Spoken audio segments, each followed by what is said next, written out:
welcome back. So this is episode 4 of the tutorials now.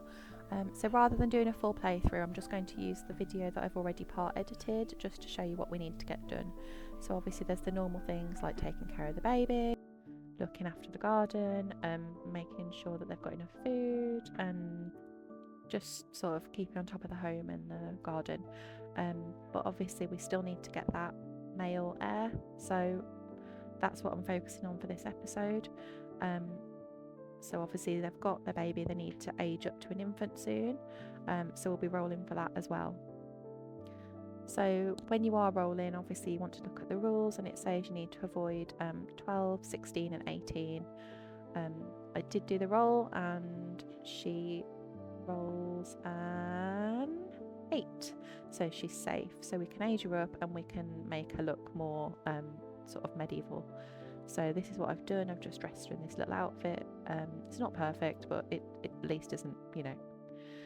Right, so Maud is now pregnant again, so that's the next storyline we're going to be working into and seeing if she gets an heir.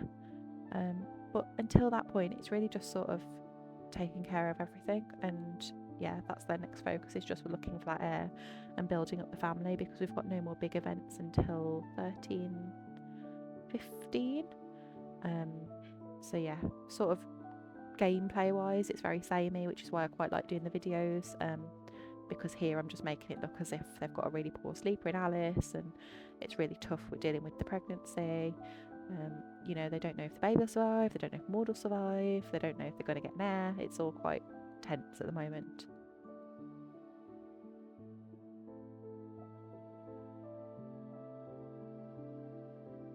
So while the gameplay element's quite chilled, I just thought I'd show you how I make my family tree.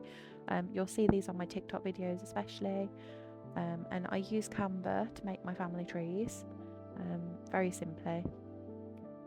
So all I do is I've created this page just sort of with an old kind of book kind of look to it, and sort of, you know, handwritten family tree.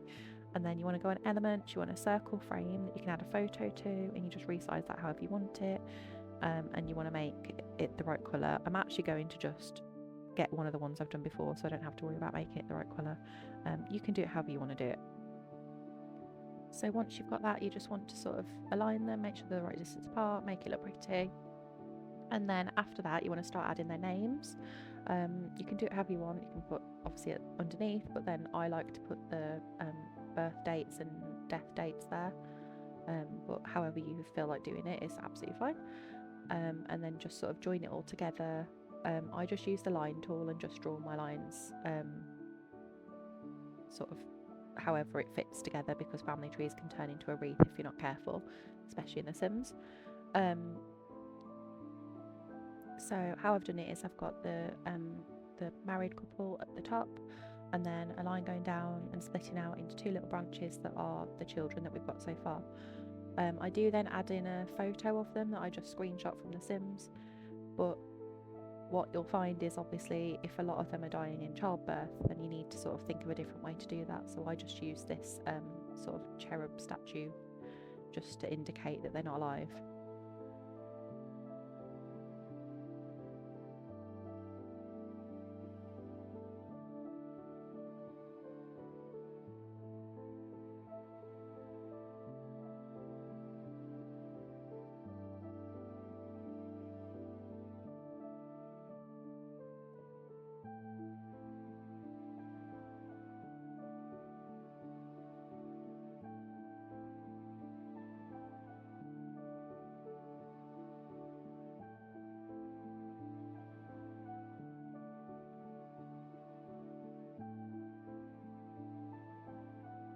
Now it looks a lot better if you can get one of the cast backgrounds that look more medieval.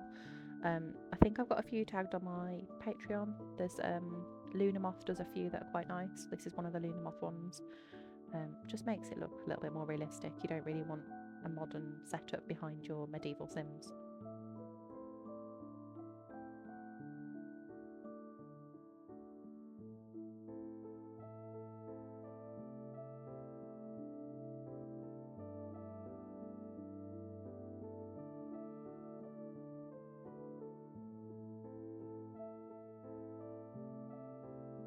when you're all done, it should look something like this. Just check it's all the same size.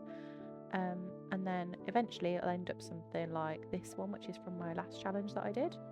And you can see they do get quite busy. I try and keep on top of it as much as I can, because otherwise you're going back trying to think, oh, when was that person born and where were they, and it's just a nightmare. But yeah, so that's something that you can do, and I find it just helps me keep on top of things, really. If you haven't already, then head over to here, Sims with Christy, and just have a little look. I've got some different sort of competitions and things going on over there at the moment, so you can just go and do some voting or suggestions and incorporate it into my game. But yeah, that's everything for today, so see you next time.